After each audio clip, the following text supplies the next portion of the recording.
Welcome to the Everyone's a Critic movie review podcast. I'm Sean Kernan, professional film critic. Joining me tonight, my co-host Jeff Lassiter. Jeff, how are you? What's going on? I'm okay. Good. Bob's not with us tonight, so I'll be leading the way. And to start with, first, before we jump into anything, a couple of news notes. The first poster for Ari Aster's new movie, Beau is Afraid, dropped today, and it's not called Joaquin Phoenix or Joaquin Phoenix. That's I swear to God, I thought. Ian Britt on our Facebook page actually said the exact same thing. Why is the actor's name so much bigger than the title? I don't know why anybody cares about that. So, I think it's an incredible poster because for some reason it's just incredibly unnerving, and I don't know why. Is that a de-aged Joaquin Phoenix? I don't know. It looks like if he had a baby with the guy who plays young Sheldon in the future. I don't know. Ian, I should know him. We have a bunch of mutual friends, actually. I was on Instagram and they shared the poster on the A24 account, and they were like, it's called Beau is Here, blah, blah. And I'm like, wait, it's not called Joaquin Phoenix? And I swear to God, 5 or 6 people responded to me, no, it's called Beau is Here, or Beau is Afraid. And I'm like, oh, come on. What was it called before? It was called Disappointments Boulevard. Disappointment Boulevard. Yeah. Which is a good title, but Beau is Afraid is also an intriguing title. So I'm a comedy, right? I have no idea. I have no idea what it is. I'm assuming it's an Ari Aster movie, so it's going to be disturbing because that's just what he does. I like I said, Midsummer and Hereditary, 2 of my favorite movies of all time. I trust him with anything that he does, and even this poster, I don't know if it's just his reputation or just something about it. I find it uncanny. Yeah. Where's Bob? I don't know. Failed to weigh in on this. Bob is very busy. Yes, he is. He is a very busy man. Did you see the Spider-Verse trailer? I saw the older one. I have not seen the new one yet. There's a brand new trailer for the next Spider-Verse sequel. It's a little bit older Miles Morales. There's a lot of Spider-Man, but this time the Spider-Verse, apparently there's just a lot of different Spider-Man who may be the bad guy this time around. Ooh. Intriguing, eh? I didn't see the breakout character, though. Spider-Pig was not was not seen in the trailer. He's the big bad. You know what? They can make it work. These guys are that good. Come on. I mean, there are very, very few misses in the Marvel universe, even the Sony Marvel universe. Yeah, really. Venom and Jared Leto would like to have a word with you on that, but yeah. I said very few, and there are dozens of these movies now. So under 5 is a pretty good track record. All right, I'll give you that. I liked the trailer. I at first I was confused. I thought it was a video game. I thought Sony was dropping a Spider-Verse video game. So I was like, I'm not even going to watch that. I don't care about video games. And then somebody said, no, it's an actual movie that's coming out next June. And I was like, oh, okay, now I'll take a look at it. Well, now I have to see it because I know I saw something in the theater a couple months ago that was, I thought maybe it was in front of Morbius, that was an extended first look or something. Mm-hmm. So I know I've seen something, but...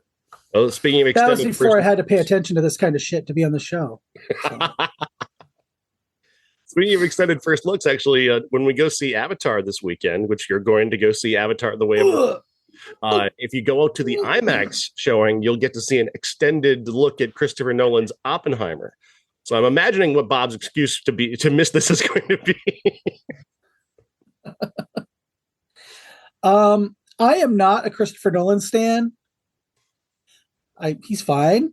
Yeah. I don't, my nipples don't get hard every time I hear the words Christopher Nolan, though, like a lot of people. Unlike Josh, right? Our old friend. Yeah.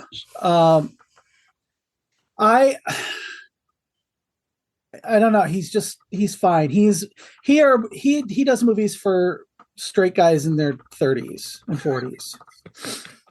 I don't fit any of that anymore. Anymore.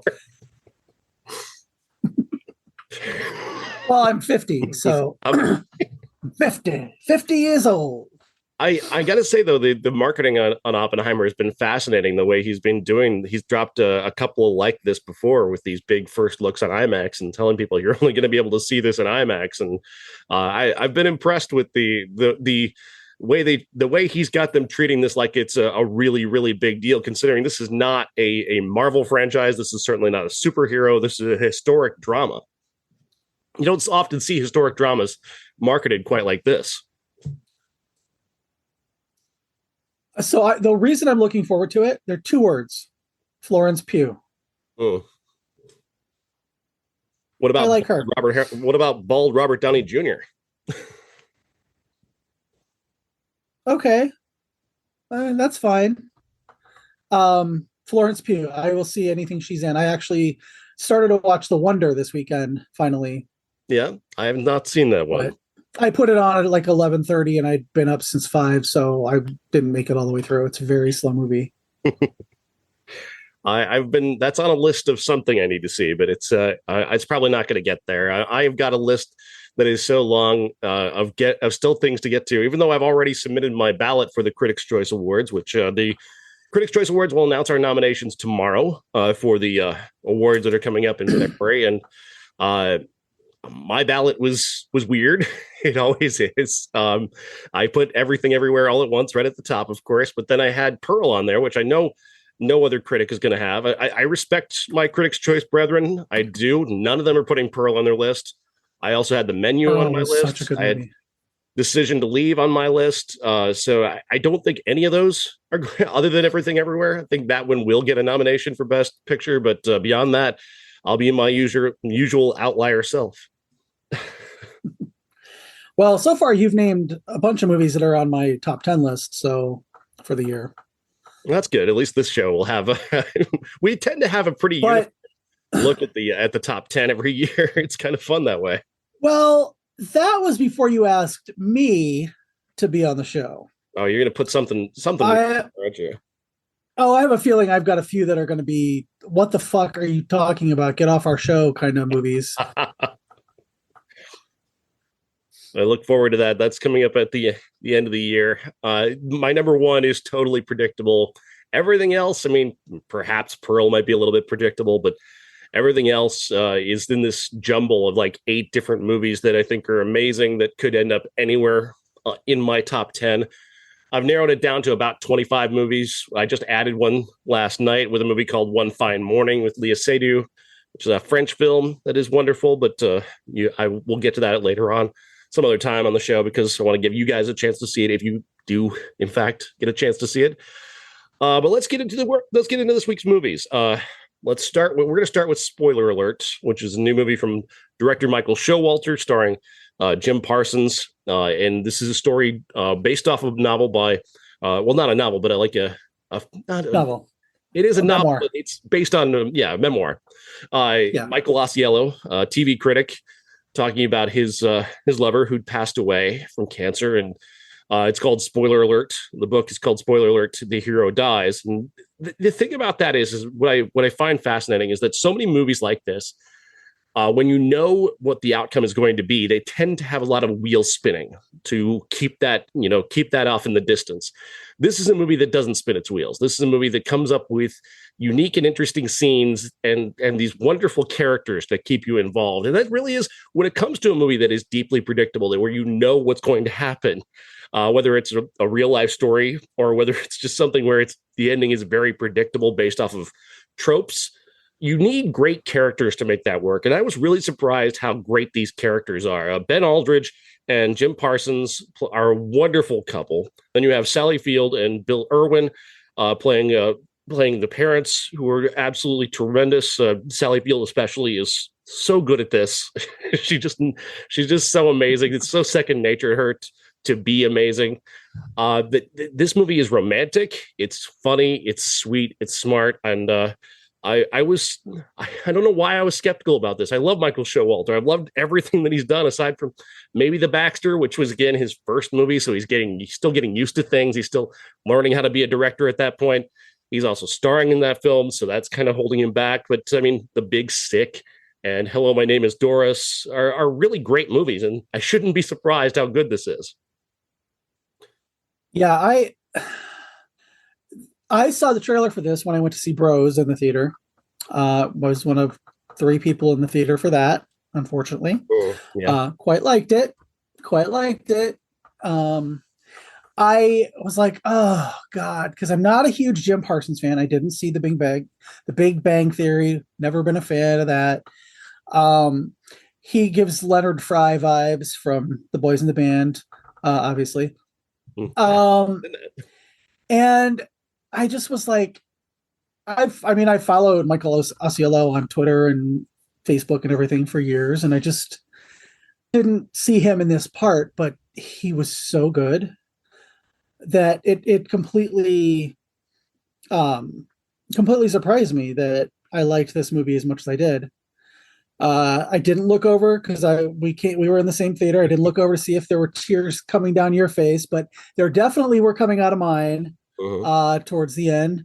But I was surprised at how engaged I was in just the characters.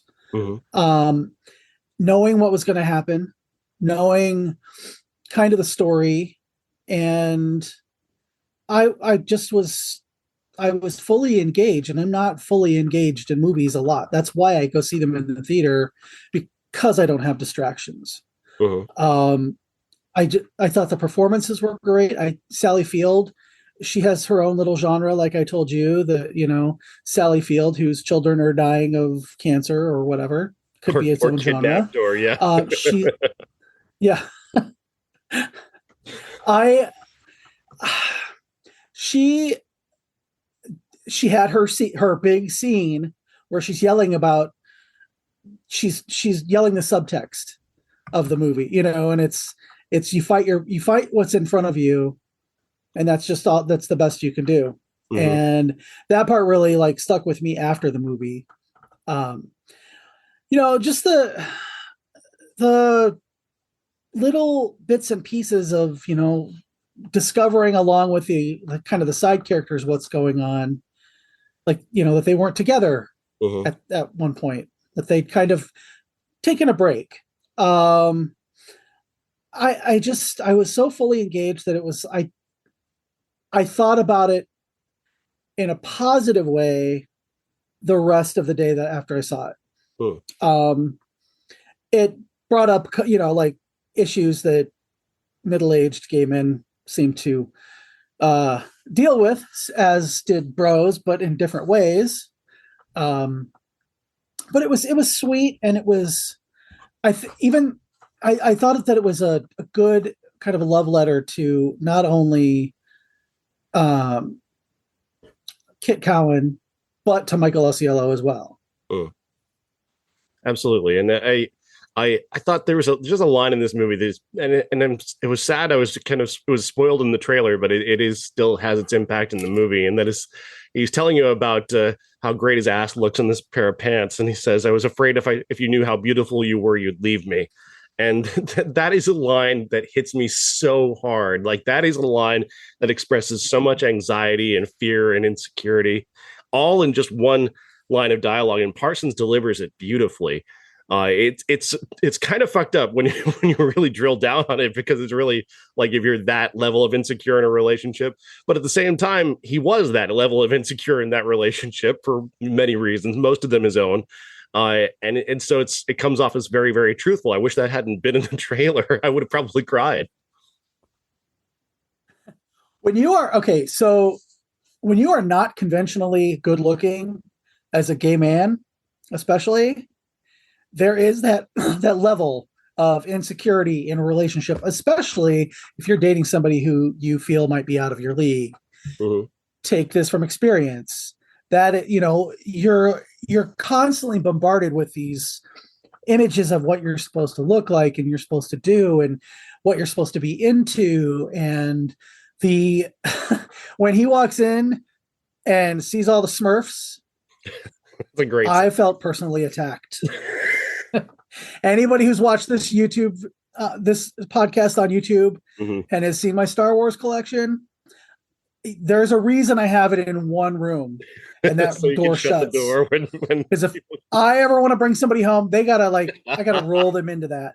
Yeah. They got to come in and see my beautifully appointed mid-century modern furniture and my, incredibly cool movie posters and all that. And then if they come back again, no, I'm not a whore.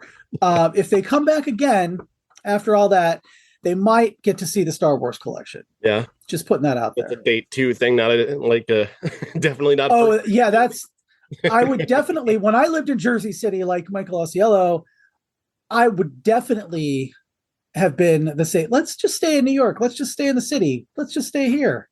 Yeah. Not a lot of people, A, wanted to come to Jersey City. Right. B, were allowed in that room. So. Yeah, the Smurfs thing, I thought that was and I know it's a true detail, but also it's just such a perfect, it arrives at a perfect moment.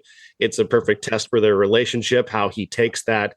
If you can take me at my Smurfiest, you can take me at any time. I thought that's brilliant. That was a perfectly timed scene. It arrives perfectly, and it's a nice pivot point for the rest of the romantic portion of the movie. So one of the things, and going back to the Smurf thing, he explains to him that, this was something that I could turn to that reminded me of my childhood, and that when I was losing my mom to cancer, that I could hold on to as kind of a memento, because she used to take me and, she would buy me a Smurf every time we'd go somewhere. This is what hit me was I started recollecting Star Wars stuff in the mid 90s when my mom was sick, and she'd saved some of my stuff from when I was a kid, and I still had it. I still do have it. But it was a distraction. And I felt that really, when my mom was sick for 6 years and I was, just going to work and I needed a hobby, that was what I turned to. And it's, as some people can see sometimes, it's a little much.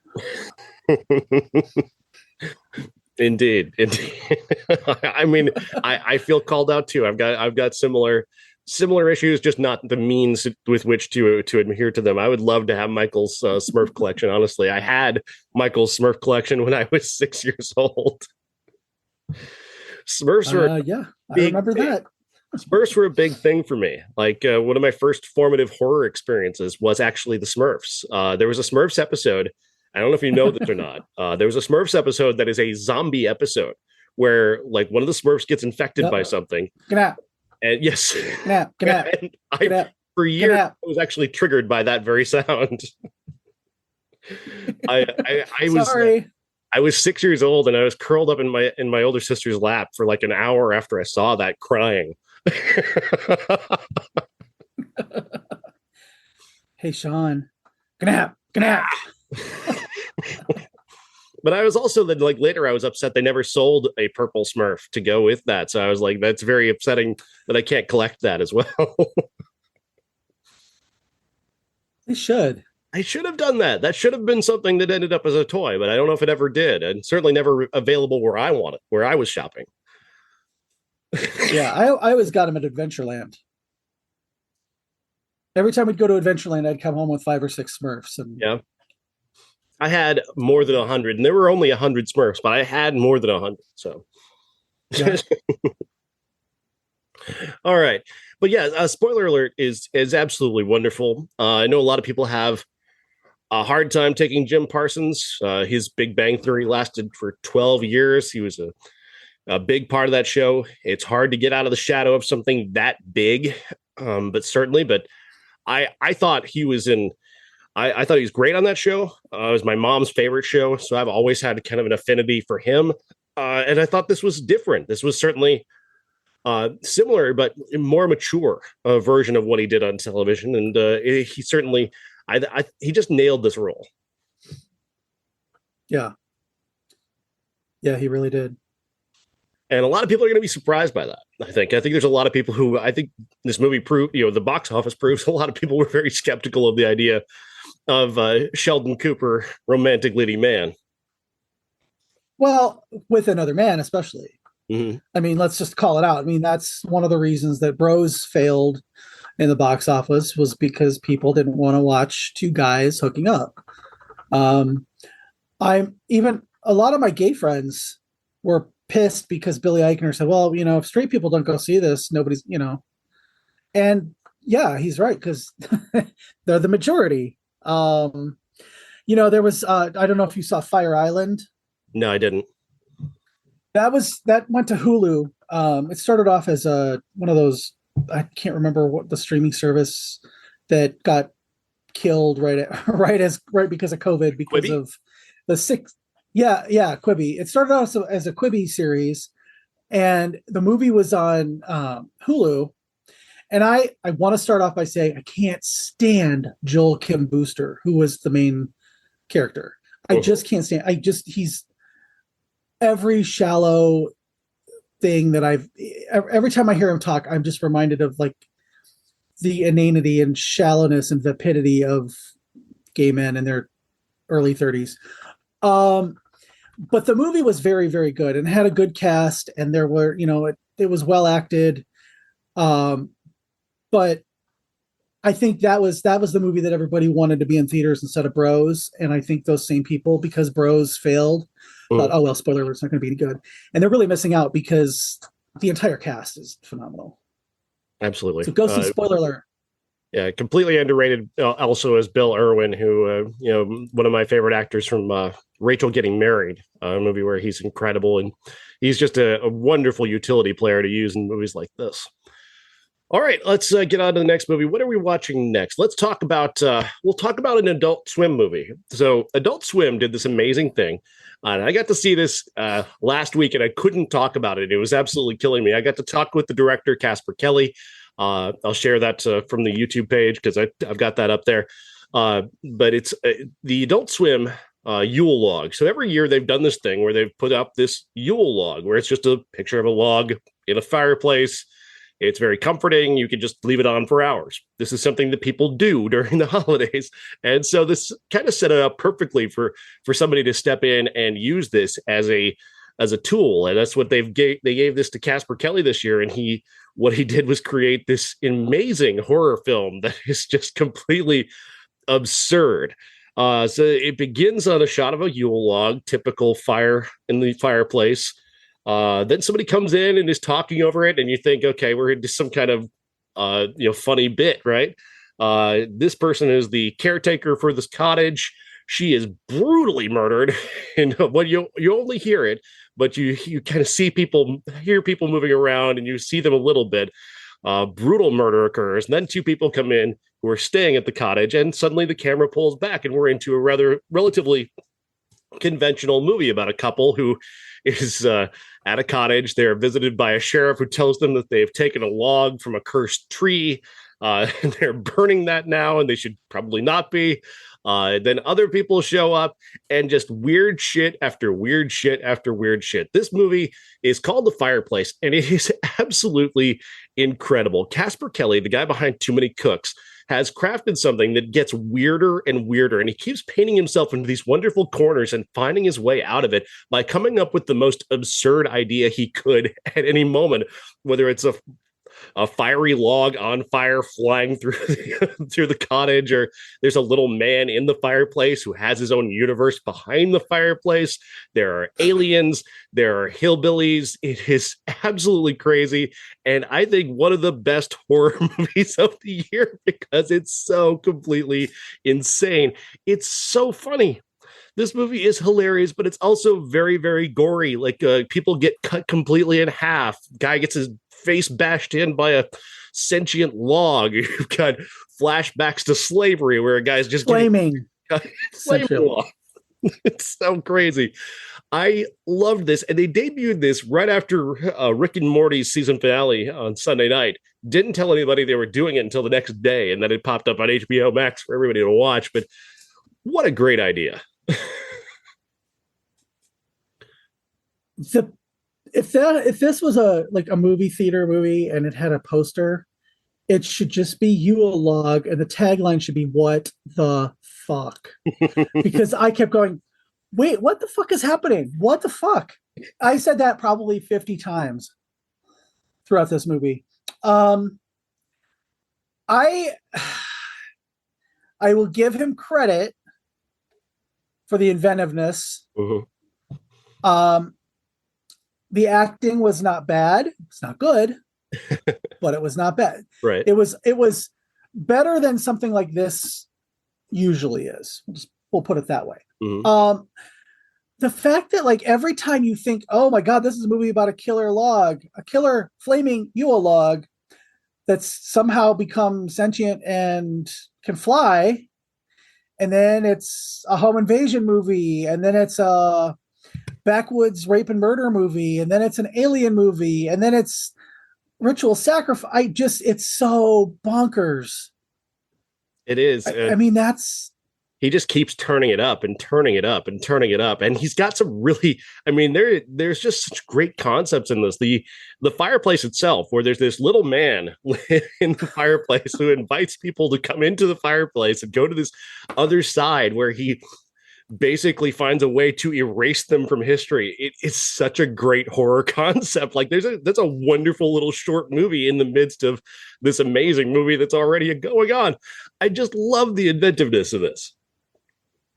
yeah, it's definitely have to see it to believe it. No doubt. It's just bonkers. It defies description, really. Is it a horror movie? Yes. Is it a comedy? Yes. Is it a science fiction movie? Yes. Is it a it's almost practically like a multiverse movie. Yeah, absolutely. I mean, really, it's like it's just he instead of throwing a noodle against the wall and seeing what sticks, he just threw the whole pot of spaghetti against the wall and just everything stuck. It's brilliantly just layered upon layer upon layer of absurd ideas, and just the aliens showing up and the way the aliens kill people is actually legit scary. Like that was as goofy of an effect as it was, it worked on me. That was like really creepy. But everything was there's these really effective just cutaway gags that are just really good in this movie. I mean, it reminded me of Too Many Cooks, because he's obviously the guy who did that, and the way he just continues to spin insanity on top of insanity and keeping you involved in it the whole time. It's incredible. One thing that I would have really, I was kind of jarred when it stopped being a static shot, because the way that he had framed the first 5 seconds of it, where the woman is murdered, and then they're just sitting there and everybody's having a conversation. I kind of was like, oh, this is going to be one static shot, and you're going to have to imagine some of it. But then, like all of a sudden, it's not a static shot anymore, and I almost was disappointed. I think that if you're going to do that for the first 20 minutes of the movie, you just need to go all the way. I know you couldn't have done that with the stuff that went on, but then I think maybe this shouldn't have been a static shot. Like the first killing could have been a static shot. After that, I think, it would have been not as jarring. Though right after he zooms the camera out and we introduce the main couple, there's a champagne bucket that is sitting next to the camera. Oh, yeah.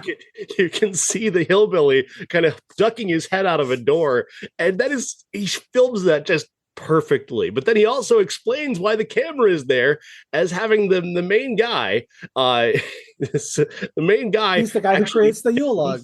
Yule log. That's his thing. He films Yule log, so that's why the camera was set up that way. It just absurd, ingenious, brilliant, and typically of Casper Kelly and Adult Swim. This is kind of the craziness that they do, and I'm here for it. I loved this. I like. I imagine you like the other movie that we are talking about this week a little bit more, maybe, or no? I have a lot of thoughts. Christmas Bloody Christmas is a horror film that's now on Shudder and also for some reason in theaters nationwide. And this movie, I'm trying to remember the lady's name. Who is the star of the film? Her name is escaping me now, and I love her. She was fantastic. She's the best thing about the whole thing. and I can't remember her name. That Yeah, it's escaping. Yeah, I apologize because my review. I spent all this time praising her, and now I'm running the Zoom and I can't look it up to see who she was. But I can look it up for you. the movie goes like this. There's this woman who owns a record store. It's Christmas Eve. She's looking to hook up with some guy. She gets talked out of it by her coworker, who invites her to go out to a bar and get drunk with him instead. They end up dropping by a toy store where two of their friends are hooking up that night because they want to hook up at a toy store for some reason. One of them is played by Jonah Ray. They they go there, and there's this Santa Claus, this mechanical Santa Claus that is there. And we learn through exposition TV station news that this Santa Clauses have been put across the entire country and are now coming to life and having to be put down by like local military or police or whoever. And this one, of course, is one of the ones that indeed does come to life. Abraham Ben-Ruby is the robot Santa Claus, and he goes crazy just chopping people in half with a sword. Famously gets Jonah Ray while he's in the middle of having sex, which is a very funny visual. And this movie is, again, another one that's very, very horror heavy, but also kind of absurdly funny in that way, in that it's a robot Santa Claus who's going around unstoppably killing people. But this woman who stars in this movie, I thought she was incredible. Riley Dandy, thank you. Yes, she was awesome. Like, she is kind of my dream girl, and she kind of lives up to, like, she is kind of a fantasy fiction manic pixie rock chick, in this movie. But I dug it. I was there for it the whole way, and she was so authentic that I didn't care about the normal things that I might get hung up on in a movie like this. I thought this movie had a lot of great dialogue. I thought it was spiky and funny and weird. And like I said, the kills were pretty spectacular. Just didn't do a lot of things that pissed me off until the very end, where I think they're going for that absurd sort of, okay, this is continuing and continuing and continuing, but I don't think that landed. And for me, it became tedious at the end. But overall, I liked her so much. I liked the rest of the movie so much that I'm over being upset about how the movie stuck around for too long. I'm like, okay, I'm going to start this, and I watched it at home. And I was really surprised because the first 20 minutes of it, where they're just kind of bantering back and forth, it was super naturalistic. It was like, I'm actually kind of invested in these guys because I feel like they're having an actual conversation littered with F-bombs, littered with fuck. Yeah, but they talk like regular people talk. I like that. Yeah. So, I was like, is this improv? Is this, were they just like, they kind of rehearsed a couple talking points and then went over them and just improv'd it, or what? But I just thought they were really naturalistic. I definitely got the relationship from the actors. And again, it like you said, it was fun. It was fun. And then it was like, come on. It was like Christmas Evil meets the Terminator. Yeah. And then they did the ending for the Terminator 2, Terminator 3, and they just kept adding endings to it. And that's where I was like, I realize you're trying to get to an hour and a half. However, yeah, you could take out one of the climaxes of the movie. It has to be a gag, right? It has to be like one of those absurd things where where the joke just doesn't end. I can see Joe Begos, like the director. I can actually see him being like, "Let's do this again. That'd be so fucking funny." Yeah, I like the actors. I liked the story. I thought it was fun. One thing I didn't like is it looked like Rob Zombie filmed this through cheesecloth. The lighting was bad, and I don't know if that was a gag either.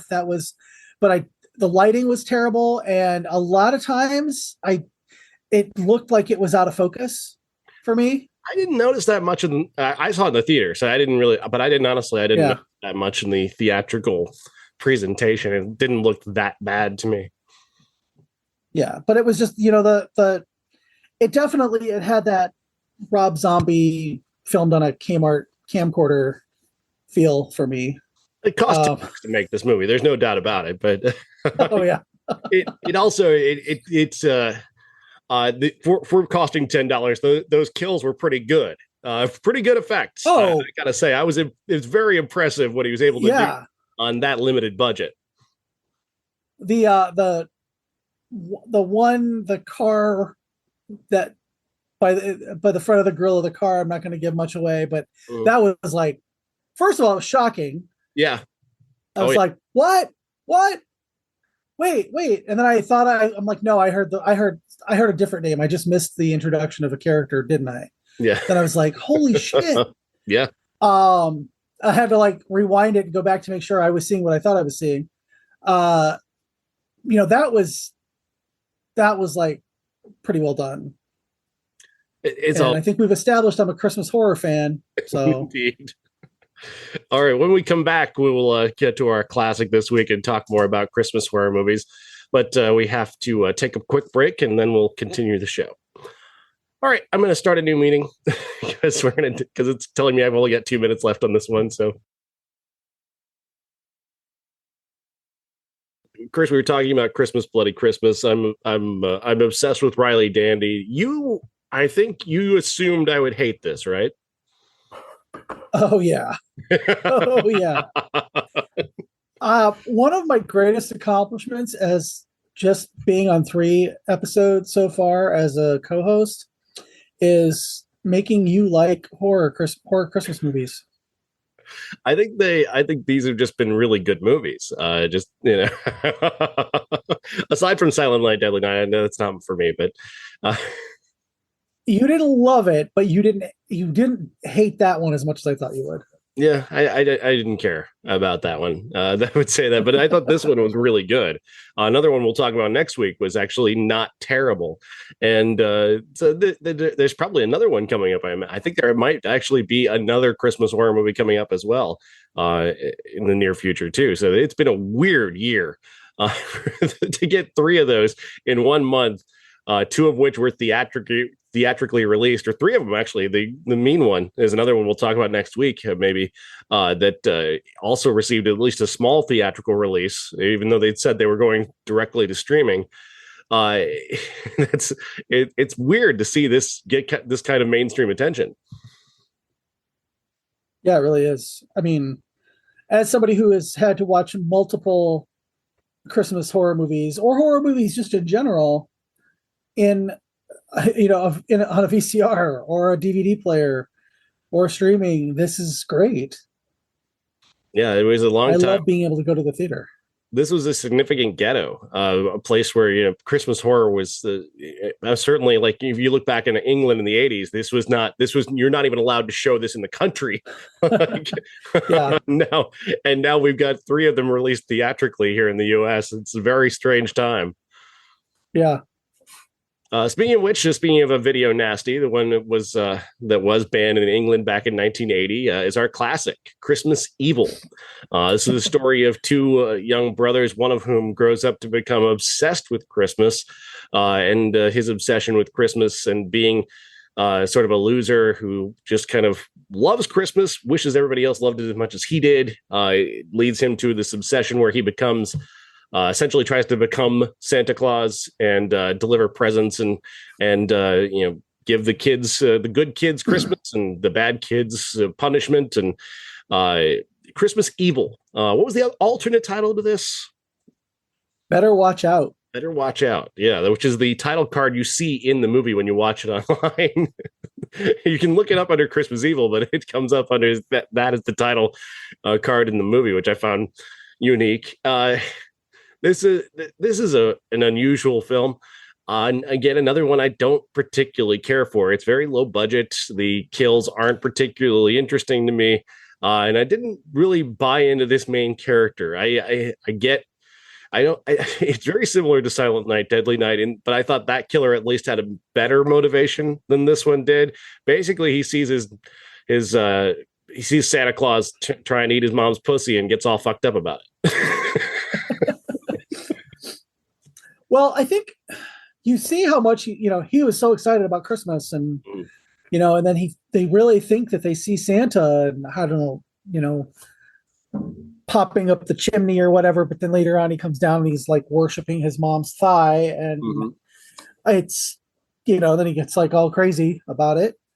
It's so skillless, by the way. That opening sequence is so bizarrely put together to the point where they have and I know they're going from a child's imagination, so like Santa disappearing up the chimney or seeming to disappear is like the way a child remembers, and they are relating that, I think, as a memory, but it's so poorly directed that you can, if you're not paying a close attention to catch kind of what you think they're going for, it just seems completely unmotivated and strange. Also, which brother was it that was the one who got fucked up? Was it the younger brother, the older brother? They explain that later, but it's like the one of them is questioning, the one of them actually sees it, but then is that the same one who's messed up as an adult? I did not care at all about which one it was, and I was annoyed that I had to keep asking myself which one was it.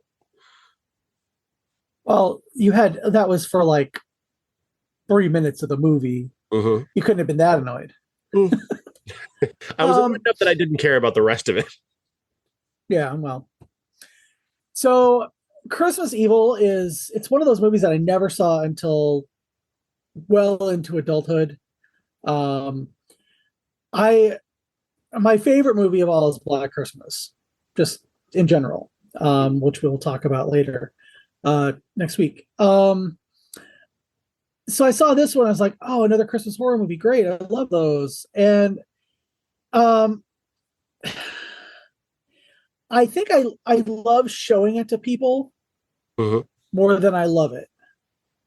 I think that because of the fact that it was late 70s, shot in New York with all New York actors and some people who went on to decent things, like Jeffrey DeMunn, who plays the older brother with kids. He was on The Walking Dead. He was in a lot of Frank Darabont stuff.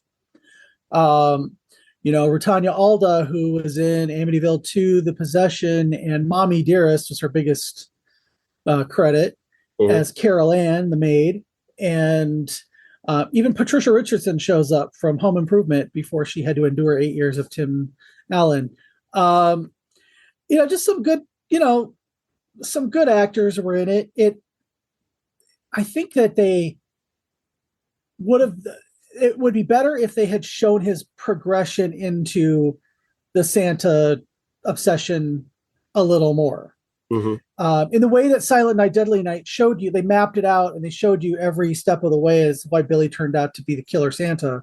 Right. I think that he just was crazy to start off with. And yeah, you're right. You don't get enough of an explanation why seeing Santa licking his mom's thigh turns him fucked up.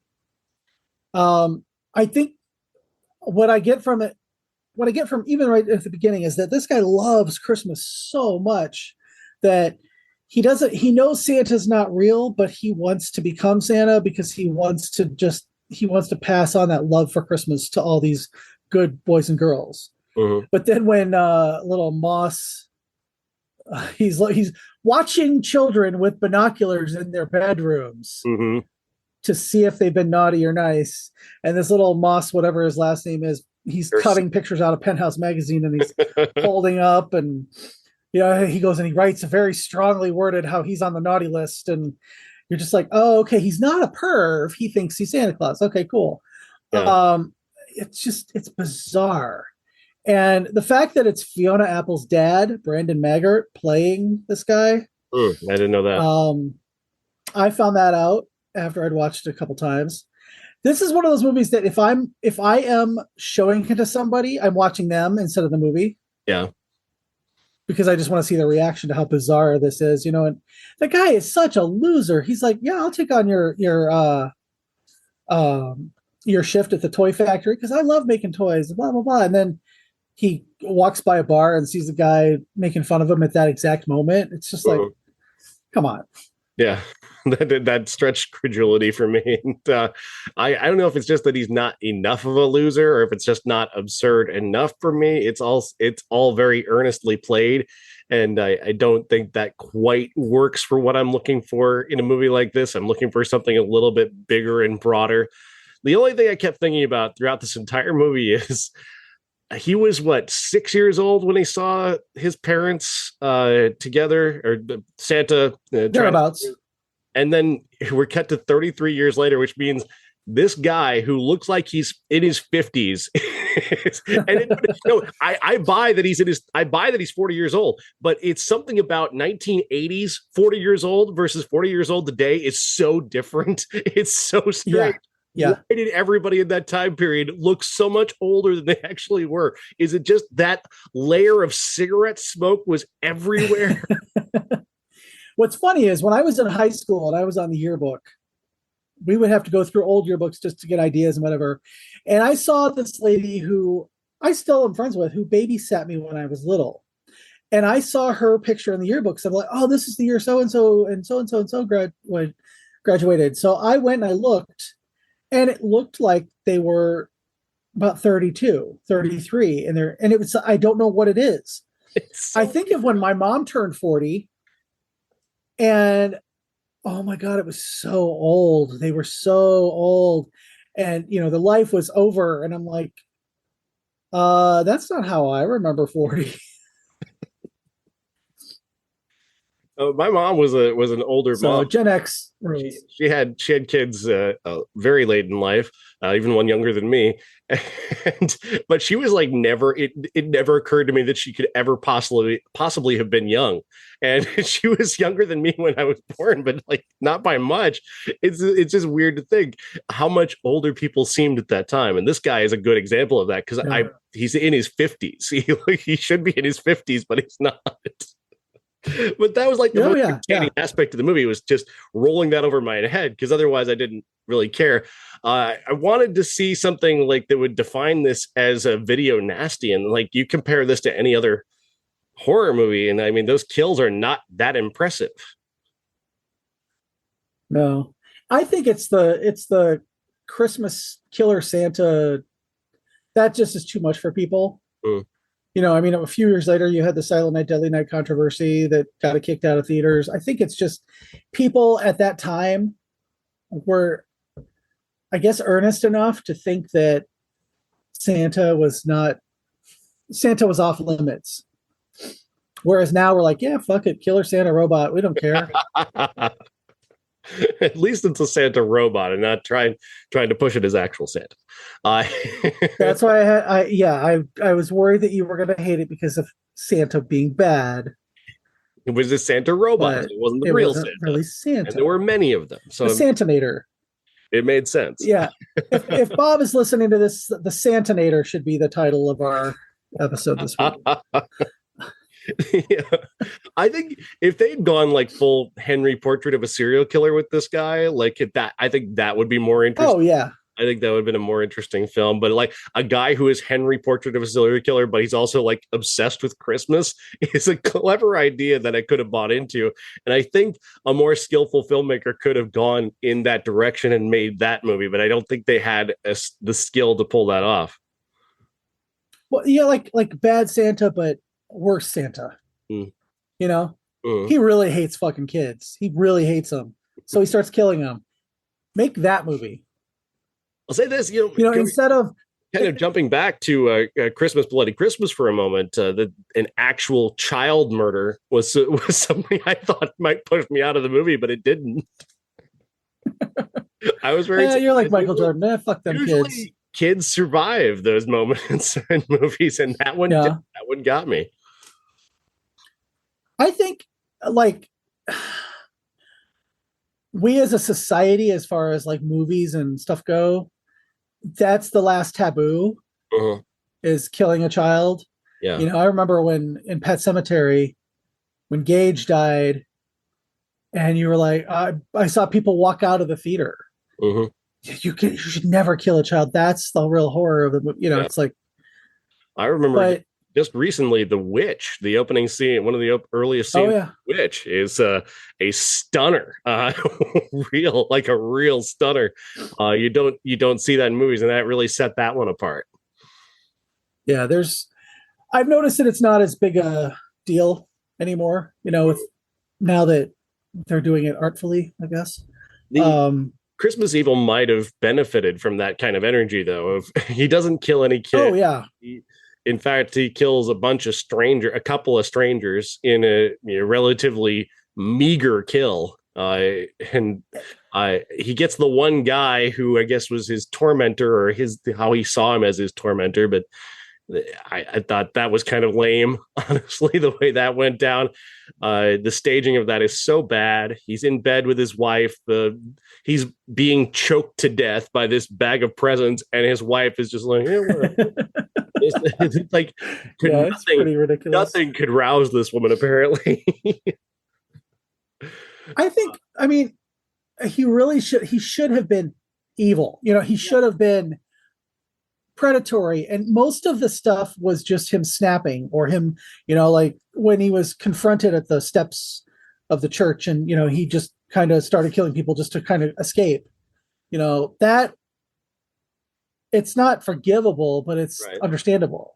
Whereas why include in that scene also in terms of just how lacking in skill this movie is. They include people who were there at the party with him earlier. These people that he was looking down on, his fellow toy company employees were there. The people who were lying about giving kids toys for Christmas for free were there, but he doesn't end up killing them. He ends up killing three randoms. Yeah. Like, why not kill the people who would matter in that moment? Why not go in and poison the punch or the eggnog or what, really be nasty about it. Mm-hmm. This is one of those movies where I would absolutely dig a remake, mm-hmm. where he's he's actually a nasty guy, as opposed to, or he makes that turn where he's like, I love Christmas. Everything about Christmas is great. Then, the guy gets gets him to work his shift. Then he gets laid off or something. And then his brother, he finds out that his brother, who just got divorced, is now marrying the only woman he's ever loved, or, all those things that just kind of push him over the edge. And he sees where he's, this little kid is being bad. So he goes and he just kills the kid. I would love the idea, the juxtaposition of a guy who, earnestly loves Christmas, who also is a psychotic killer, is a kind of a great juxtaposition that I just don't think this movie really takes advantage of. I agree. I think, everything has been remade. Silent Night, Deadly Night was remade as Silent Night, kind of. It's a loose remake. Mm-hmm. I think this one is ripe for a remake. And I would like to see it be a little grittier and nastier. Like I said, I don't want Joe Begos to do it, serial killer, but he really loves Christmas. Yeah. Santa, Portrait of a Serial Killer. Let's really give 1 million moms something to bitch about. There you go. Yeah. I'm sorry. About 3,500 moms across the country. All right. That's our classic is Christmas Evil. So let's talk about the movies that were released 30 years ago this weekend, 1992, A Few Good Men. This is an all-timer. Yes, I know a lot of people who, I've got a close friend who calls this his favorite movie of all time. Tom Cruise, Jack Nicholson, this incredible court scene directed by Rob Reiner. Tell me what you think of A Few Good Men. I saw it 30 years ago, and that's the last time I saw it. I thought it was well acted. This was before I really hated Tom Cruise. So I have not revisited it since. But everybody knows the most famous line is, "You can't handle the truth." And right. I thought, Aaron Sorkin writes it, and it's kind of like the dawn of everybody loving Aaron Sorkin's writing. Well directed, not something I needed to see again. Mm-hmm. Because by 5 years later, I just decided I couldn't take Tom Cruise anymore. Very entertaining film, very watchable. This movie is the kind of movie you can pick up and watch anytime at any point in the movie, and it's easy to follow. The courtroom scenes are great. It's a wonderful pot boiler of a thriller, and it's got a just that showdown between Cruise and Nicholson is awesome. It's got so much power to it. It's a little bit of cheesy, but also just a perfect amount of hamminess on both ends that just really sells it. Demi Moore, Kevin Pollak are also great. Kiefer Sutherland is wonderful in the film as well. I got a really a great feeling about this movie. I would watch it again pretty regularly. Other that came out this week, 30 years ago, Forever Young, starring Mel Gibson and Jamie Lee Curtis, who I forgot was in that movie. That's weird. Written by James. Yeah, I forgot all about this movie. All people. Yeah, everybody thinks J.J. Abrams was just some sort of wonderkind who popped onto the scene with Felicity, but he was doing stuff way before that. The premise has a pilot in Captain Daniel McCormick, 1939. He's a test pilot. It's a successful run, but then he goes missing and wakes up 53 years later in 1992, and then falls into a romance with Jamie Lee Curtis. I have no memory of this movie. I don't know if it's any good or not, and I would never watch it again because fuck Mel Gibson. Yes, fuck Mel Gibson. It's kind of how I feel about Christmas with the Cranks. I love Jamie Lee Curtis. One of the best things about watching Christmas with the Cranks is seeing Tim Allen be abused, because I just can't take him. Watching Christmas Carol. What do you think of the Muppet Christmas Carol? Any? It's I remember it, but it's not one of my holiday go-tos. Do you have a particularly favorite Scrooge?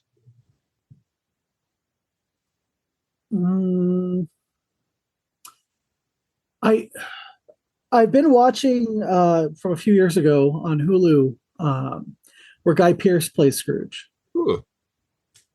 It's a pretty straight adaptation of A Christmas Carol. I've been enjoying that one. He's a little bit younger than you get from the 30s and on, but George C. Scott. I love George C. Scott. He was really good as Scrooge. Yeah. The best one always for me is always going to be Scrooge. Regardless of Bill Murray's problems, Scrooged remains my favorite take on that story. It's funny, it's weird, it's strange, and it's completely over the top, but it gets me every time. And I dig Scrooged a lot, so that'll always be my Ebenezer Scrooge story. I didn't see that until about 5 years ago for the first time, because I'm not a comedy person generally, but I was like, okay, you know what? That's a Christmas movie I haven't seen, and it was $5 at Best Buy. Picked up the Blu-ray, and I think I watched it 3 times that year. It's really entertaining and I think very easy to watch. Breezy. Yeah, I think for me, I think the ghosts really sell that one for me. And I'm not kidding you. As somebody who loves horror movies and loves special effects, John Forsythe's makeup in fantastic. That movie is amazing. Absolutely.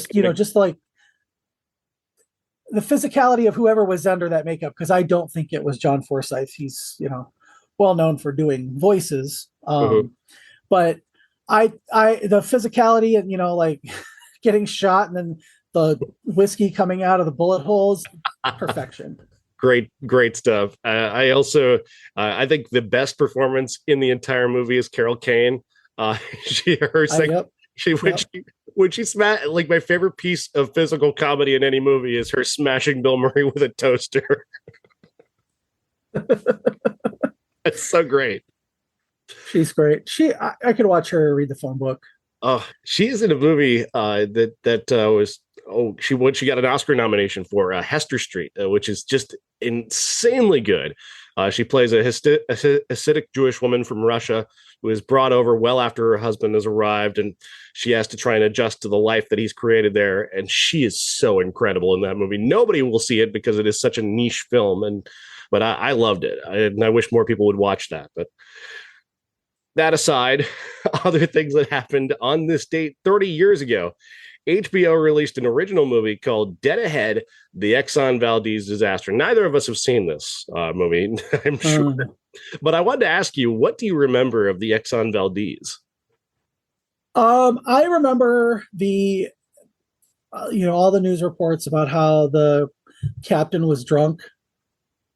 That's one of the main takeaways, because somebody that I know had just gotten arrested for boating drunk. So I was like, oh wow, you should. I remember saying you should have driven the Exxon, or were you driving the Exxon Valdez? They didn't think that was funny. I do. I remember, like the pictures of them cleaning off birds and what ocean life and things like that. So yeah, Prince William Sound, Alaska, the worst oil spill of its time, over 11 million gallons of crude oil on the Alaskan shoreline. Just an absolute immense disaster. And I bring this up not only because, Jess, I wanted to ask you what you remember of it, because this is kind of contemporary for us both at that time, but also the fact that nobody is talking about what is happening with this current oil pipeline, this ridiculous pipeline that has been built on Native American land across the United States that has basically burst a gut and is leaking oil everywhere. I bring that up only because nobody's fucking talking about it. Take a look. I think it's Kansas right now, where this has happened, where they've had this massive leak that is destroying crops and property and land, just as every Native American activist had said it would. And it's not the first one. There have been other leaks in the Keystone Pipeline. Yeah. And there will continue to be. Yeah, absolutely. And no matter what anybody thinks, and if I'm going to get a little political, that is not oil that is going to bring down gas prices. No. FYI. That is tar sands oil. That is not even meant for the United States. So don't come for me. Yeah, it's the disaster they exactly said it would. Everybody's trying to ignore it. The lamestream media, if I could borrow a phrase from the other side, is also just not doing their job and telling people this is happening and downplaying it. Even go to TikTok. Honestly, if you go to TikTok, you can actually see what's happening. They're actually showing you videos of this happening. It's a shame that we have to go through TikTok to get this news, but there it is. TikTok and this podcast. They'll make a movie about it. That's where you That's what happens when you can't show up, Bob. He would have suppressed this for sure. He's a tool of the oil company. He works for Exxon. I'm kidding. Oh, he doesn't. Crap. He's editing this. This will never get out. No, they'll make a movie about the protests and suppressing that, and it'll be on Lifetime or something, and then in 30 years we'll talk about it. The heroic Native American. I remember when this happened. Yeah. Emma Stone. Oh God, no. Oh man. Noted Native American activist Emma Stone. Speaking of cultural appropriation, next week it's Avatar week. I keep watching the trailer and I keep hearing these. I'm assuming white actors, if using this very this accent that. I know they're aliens. I get it. People are going to defend this by saying they're aliens. And it's like, yeah, but come on. we know what this is supposed to be. We know what the metaphor is meant to be. And it is awful, ugly cultural appropriation. And it's embarrassing. It's cringy. And I have a feeling the entire movie is going to be that way. I'm seeing the movie tomorrow night at a critic screening. I'm trying to be as open-minded as I can. The first film is that and more. It's just full of cringe. And this trailer is just epic levels of cringe for me. I had to watch Avatar 8 hours a day, 5 days a week when I worked for Best Buy in New York and Jersey City Mm, because it was playing in our Magnolia section hmm. because it was so beautiful and so gorgeous. And I was like, I'm never ever going to watch Avatar ever again, and I'm never going to see any of the sequels. And then you had to ask me to be on this goddamn show, and here we are. Well, these sequels are supposed to be made a decade ago, so it would make any sense. Why now? Yeah, and I always say I don't like animated movies, so that's probably, I'm not going to probably like this either. It is an animated movie. It is. It's an Like animated kids Dances movie. with Wolves with AI art. I am not looking forward to this, but it's going to be it's going to do well. It's going to draw a lot of people. I've read a lot of critics who really like it. I won't be surprised even if it gets nominated for Best Picture tomorrow by the Critics' Choice Awards. I would hope it wouldn't. I don't think because I don't think everybody's seen it. Certainly we didn't see it by the time it got came to we voted last Friday is when we put our votes in. And I don't think most of my membership has seen it by then. So if it gets nominated, I got some questions for some people who are my fellow critics. I got some questions about that, but I got a lot of questions about critics lately because I put this to you and we're just wrapping up the show because we don't have Flick Chart now, but without Bob. So I'll just put this to you. Babylon. There has not been a review that has been released of the movie Babylon yet. Damien Chazelle's new film with Margot Robbie and Brad Pitt. But I watched a commercial last night, which is filled with critical praise. It's a lot of critics talking about how amazing the movie is. And there's a lot of pull quotes. And I'm like, oh, pull quotes, great. They've lifted the embargo. I can go publish my Babylon review, which I've finished already. I go to look and Rotten Tomatoes doesn't have a single critics review yet. There's not one. So the embargo hasn't been lifted. So basically all of these fellow critics of mine have submitted their reviews to the studio for pull quotes, apparently, which I guess is not a non-standard practice, but it got under my skin a little bit. I'm more used to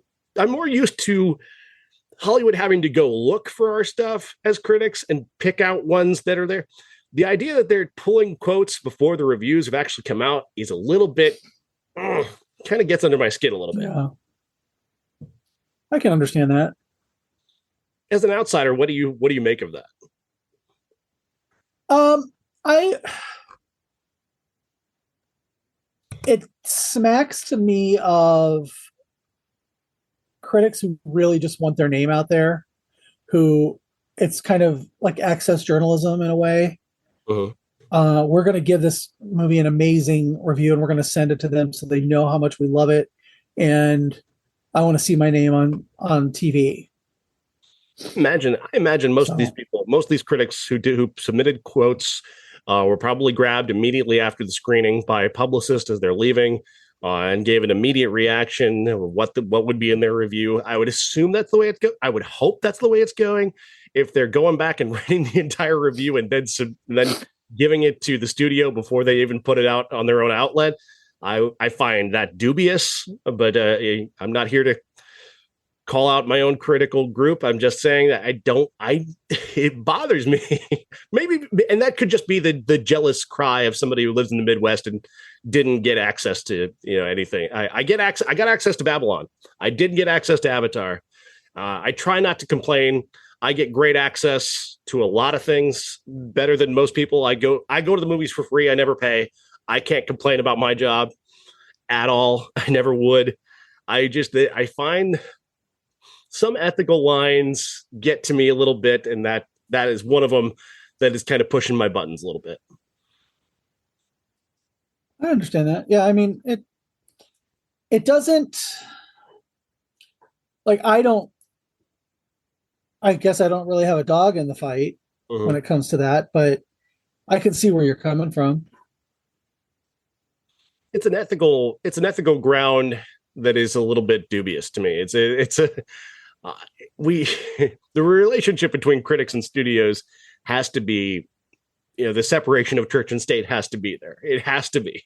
You can't do things for the studios. You can't bend over backwards to give the studios something. It has to be a partnership, yes, because they have to provide the access and we have to provide, and then that allows us to do what we do. But this type of cooperation is, it's on a line for me. I would like to hear from somebody who submitted a quote to this and have them explain how this is possible without them actually having published yet. I would love to hear from somebody to defend that. So far, I've put that out on social media. I've not had a single response from anybody kind of giving me an idea of why this was the way it was. I don't know. It'll be interesting once the Babylon reviews actually start to hit. I'm not allowed to even tell you right now how I feel about it. I can't tell you my review of Babylon right now because we're under embargo. I can tell you that I finished it. I've seen the movie. I know it's coming out. I can't tell you how I feel about it yet because ethically I am bound by the embargo. I'm perfectly all right with that. I've always lived up to my embargoes. But I'm dubious about this one because nobody asked me. Maybe that's what it is. Maybe I'm just jealous because nobody asked me for my review. Oh, Sean's Fifi's hurt. That's the way it'll get spun, I'm sure, by somebody. He's just whining. He's just whining because they didn't ask him. Sure. Think whatever you want. I'm trying to uphold an ethic here, and I don't know. I don't even know if there's an ethical violation. I don't. Maybe it's just me being sensitive. I don't know. I'm just curious what other people think. I don't know. All right. The Golden Globe nominations also came out this week. Who cares? Fuck the Golden Globes. The fucking abusive assholes who had the gall, the unmitigated gall to nominate Brendan Fraser, a man that their leadership fucking sexually abused. They're going to put out there and nominate him for an award and ask him to come to their stupid award show. Screw those people, first of all. But second of all, I would love to know the ratio of members of the Hollywood Foreign Press that actually watched these movies that they nominated versus the number that just went to a junket and met celebrities. Because I challenge anybody, look up the membership of the IHPA and try and find their outlet. Try and find where they've written a review somewhere. It is a challenge. I've done it in the past, and I cannot find these people online. And they're trying to find their membership alone is a challenge. But then you try and find where they actually have published anything talking about movies is a challenge. I've written this year more than 300 movie reviews. I've got receipts on everything that I voted for the Critics' Choice Awards. And they're all online. They're all recorded on this podcast, on my radio show.